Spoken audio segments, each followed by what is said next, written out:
You are Locked On Wolverines, your daily podcast on the Michigan Wolverines, part of the Locked On Podcast Network. Happy Thursday. Took me a minute to remember what day it is.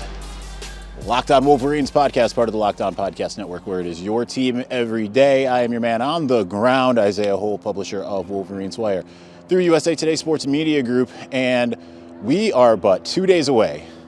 In 48 hours, we should be, we should be completed. We should have a pretty good idea of if Michigan is going to the national championship game in Los Angeles in mere days. But the whirlwind continues, and today has been the biggest whirlwind of all thus far. We had a media day this morning, and it was pretty interesting, pretty cool. Not like anything that we have really had. It's actually been a very long time since basically every player has been made available. It is reminiscent of the first 2 years of Jim Harbaugh, and it's the first time since then that it was a free-for-all. Go talk to anyone you wanted to. Go talk to a coach. Go talk to a player. I mean, the early enrollees weren't available. There were certainly scout team guys who weren't available, but that was just about it. Otherwise, we had everybody, and TCU had the same earlier this morning. And from that, I got a little bit of another strange feeling. I mean, I've spoken the last 3 days about how weird things have been in regards to TCU. That has continued in my eyes because had a couple minutes with Garrett Riley, the offensive coordinator, the Broyles Award winner this year, and asking him about Michigan's defense, he's like, well, you know, they're really more of a one-on-one tackling type of team. They're really not going to gang tackle you. You mix that with some of the Sonny Dykes, if you stop their offense and then you stop their run game type talk, it almost feels like these guys haven't really watched Michigan. They definitely feel very, very confident, but it's just a very bizarre feeling that I get talking to some of these TCU guys. I don't know if, again, they know something we don't, but it just feels really, really bizarre. Because it normally, you know, you talk to some coaches or you read what coaches say on a weekly basis about Michigan, and you get a pretty good idea. But we're hearing TCU guys saying, like, Michigan doesn't have a lot of team speed where they do, that they are going to be more physical than Michigan, and they are a physical team.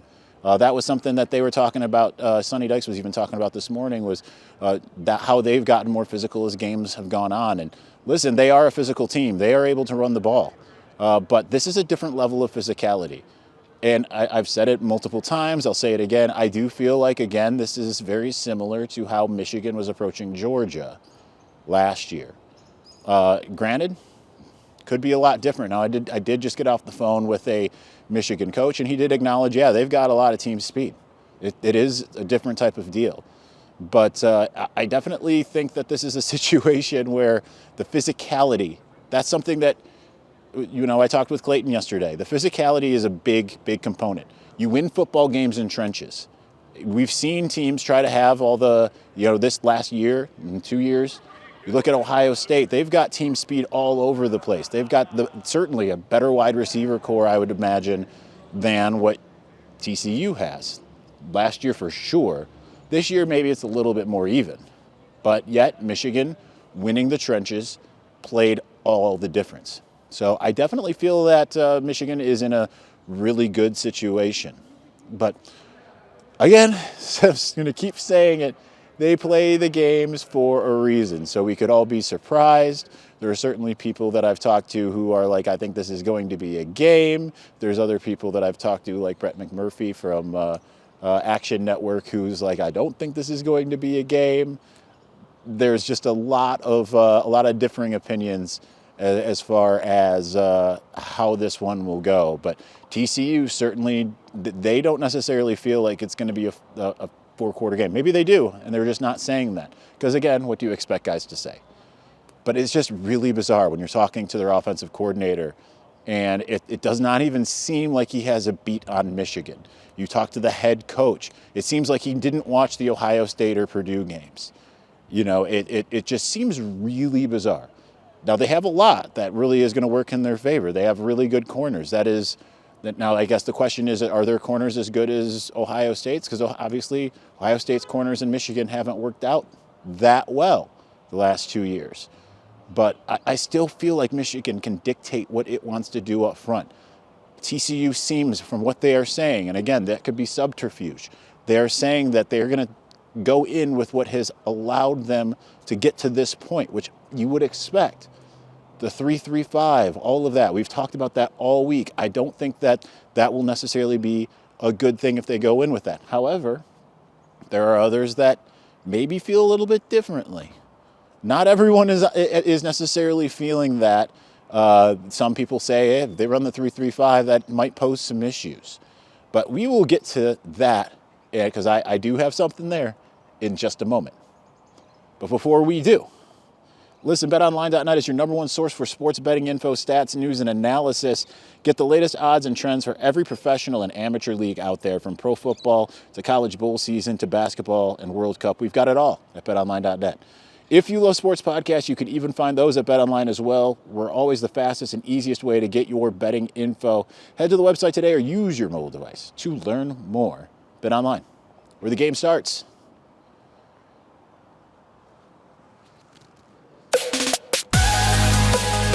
This is the second podcast episode in a row where the first segment is just a little short, you know. It's doing this on a camera, not doing it in front of a computer. I certainly can't see the timestamp. It's a bunch of old blurriness over there. So hopefully we get to 21 minutes, or hopefully we don't go 35 minutes. Probably not, because like I said, today has been a whirlwind. I'm still kind of parsing through some of the things, still haven't even heard half of what Jim Harbaugh had to say. We spoke with him for 15 minutes as like a general big, what have you. But he spoke for another half hour after that. I put my recorder down, I walked away, and I still haven't had a chance to, because we got whisked off to practice after having the media day. So let's get into a little practice intel here in a moment, but I don't really necessarily want to call it intel, just observations.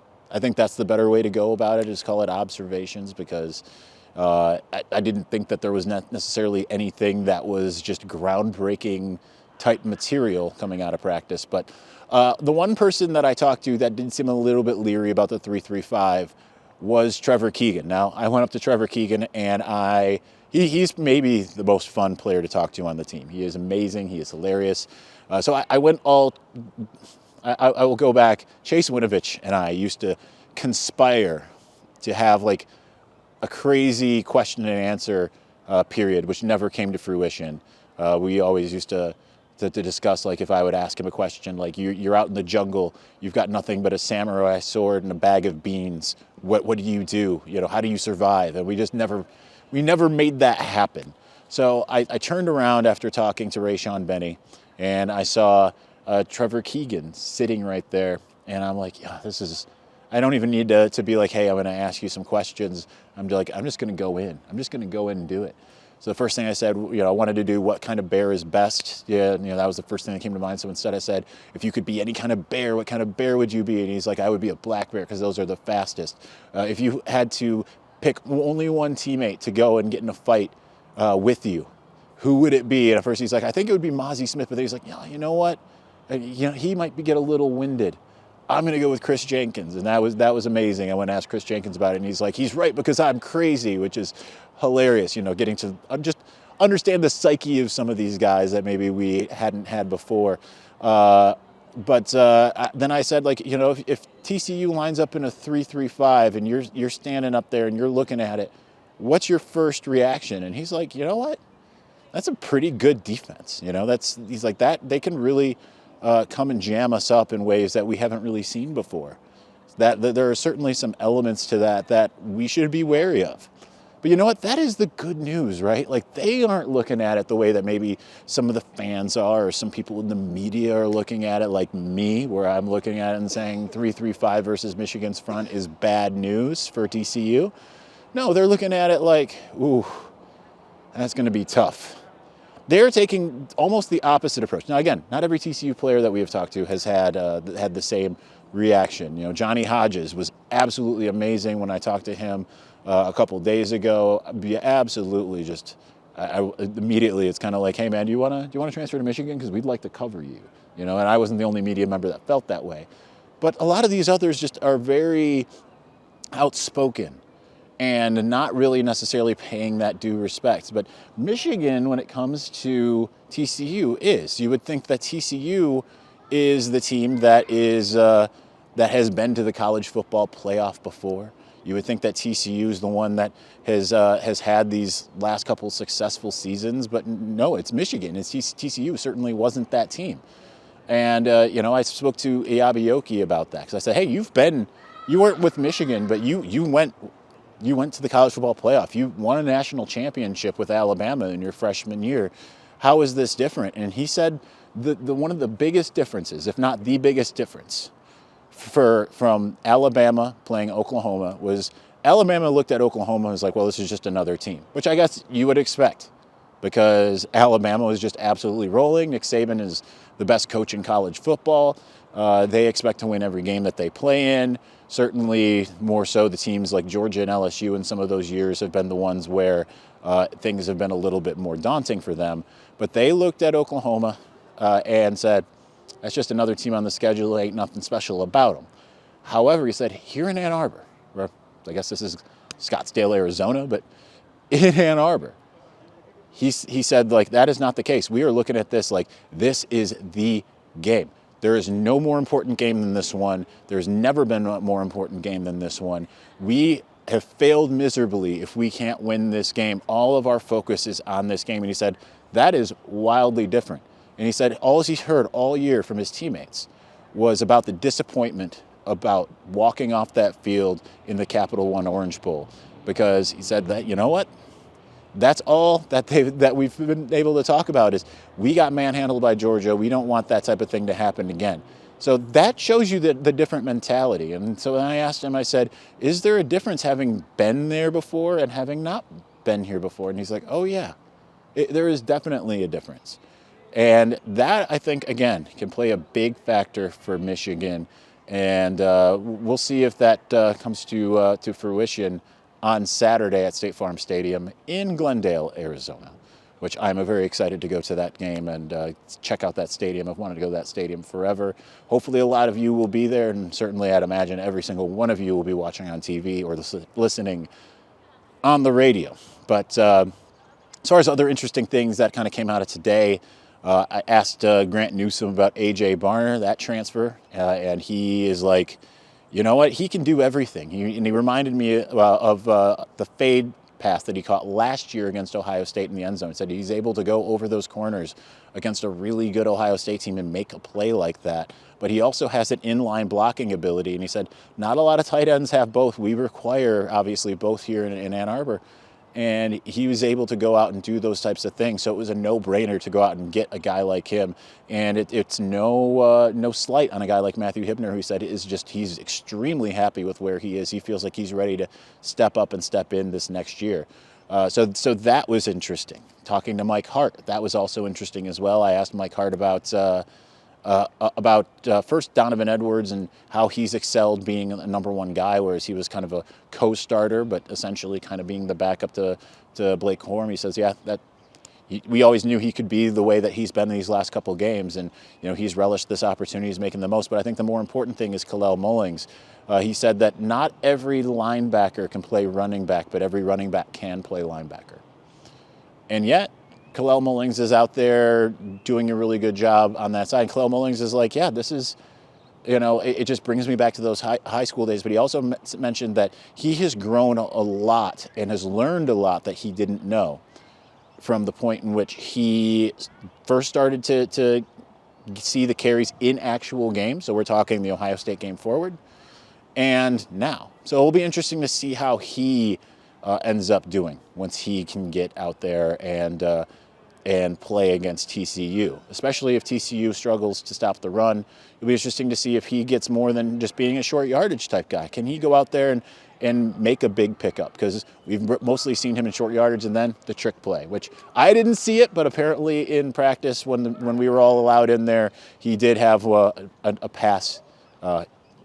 Another same kind of thing as what we saw in the Ohio State game.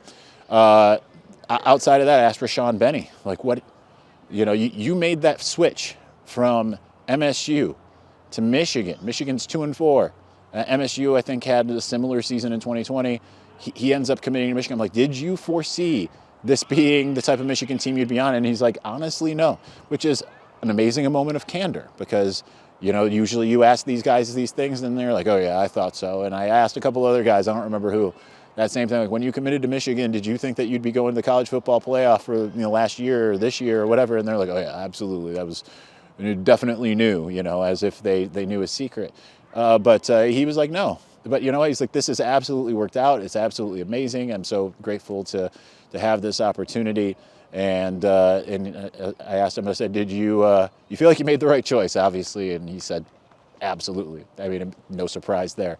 Let's see, who else did we talk to? I talked to almost every coach that we hadn't talked to earlier in the week. I talked to Mike Elston. I talked to Jay Harbaugh, who always was amazing. So look forward to some of that stuff on Wolverines Wire. That should be coming either later today or early tomorrow. But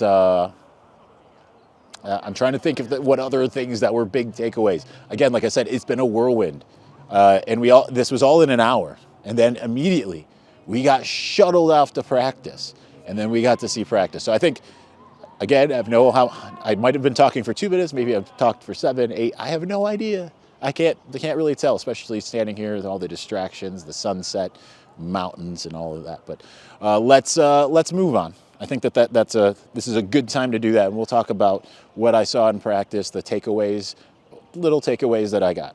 But listen, you're hanging out with some friends and putting back a few drinks. A few too many. As the evening comes to an end and people start to head out, you think of calling for a ride. Nah, you know what? You live nearby. You can make it home okay. It's no big deal. What are the odds that you get pulled over anyway? And even so, what's the worst that can happen? Your insurance goes up, you lose your license, you lose your job, you total your car, you kill someone.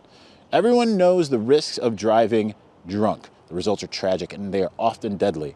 However, that still doesn't stop everyone from getting behind the wheel while under the influence. That's why police officers are out there right now looking for impaired drivers on our roads, and they're doing it to save lives. So if you think it's okay to drive after a few drinks, think again, play it safe, and plan ahead to get a ride. It only takes one mistake to change your life or someone else's forever, so drive sober or get pulled over.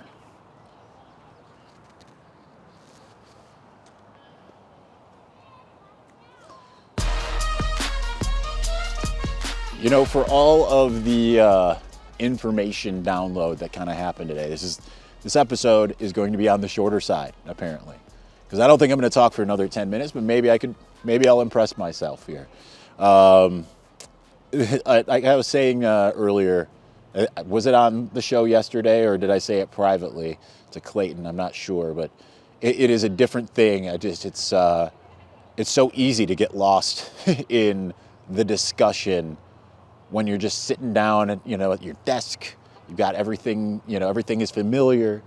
Standing up and speaking for 20 to 30 minutes in public, it's a little bit different. But anyway, we are going to power through, and it has been just a whirlwind of a week.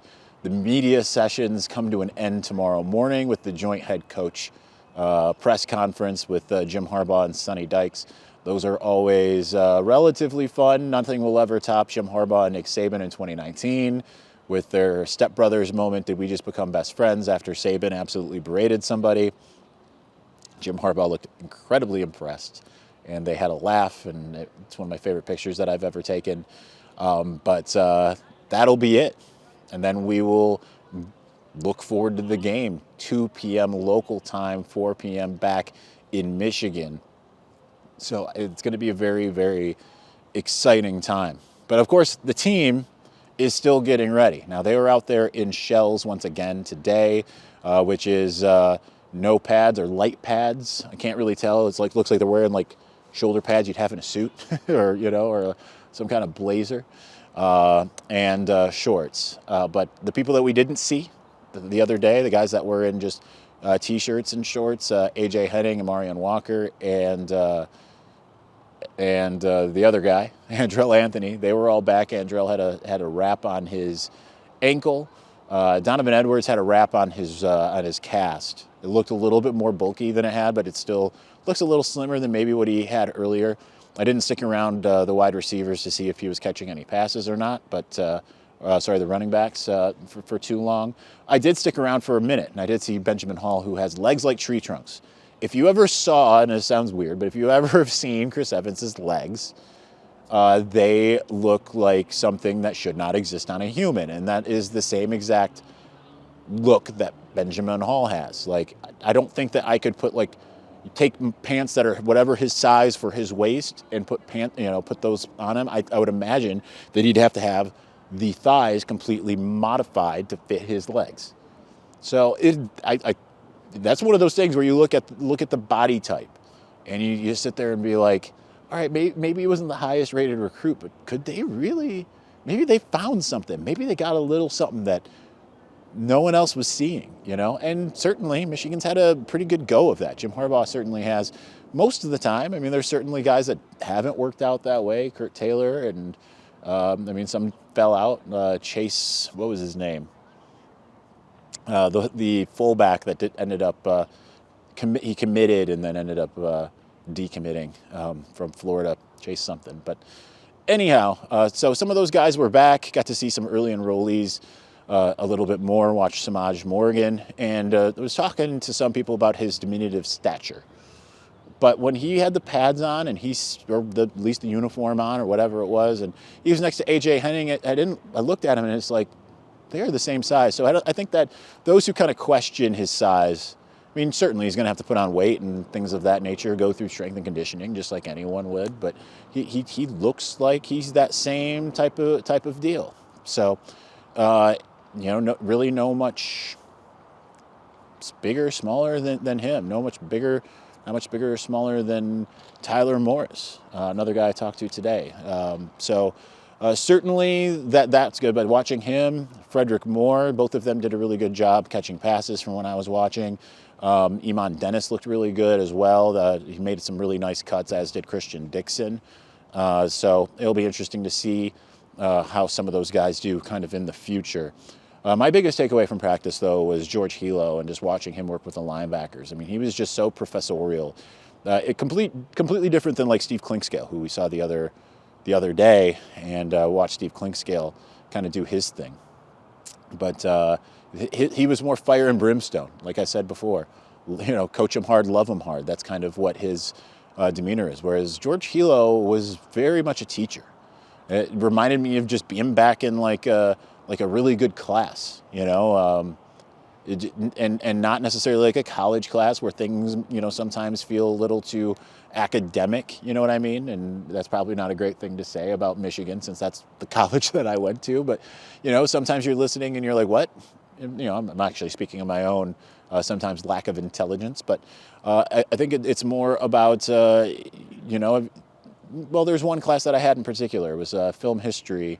It was like 1930 to 1959, and it felt like just downloading a bunch of really great info. And then we were being asked, right? Like, it's like, participate, learn, get some of this stuff, bring it in. And what are you learning in the moment? How does this apply to what we're talking about? And you're close, you're not quite there. Okay, yep, that's more in line. But here's what it is. All right, let's see it again. Let's run that back. That's what it felt like watching George Hilo work with the linebackers. And he was working with Jimmy Rolder the majority of the time that I was watching him, and then he started to work with Jaden Hood as I was walking away.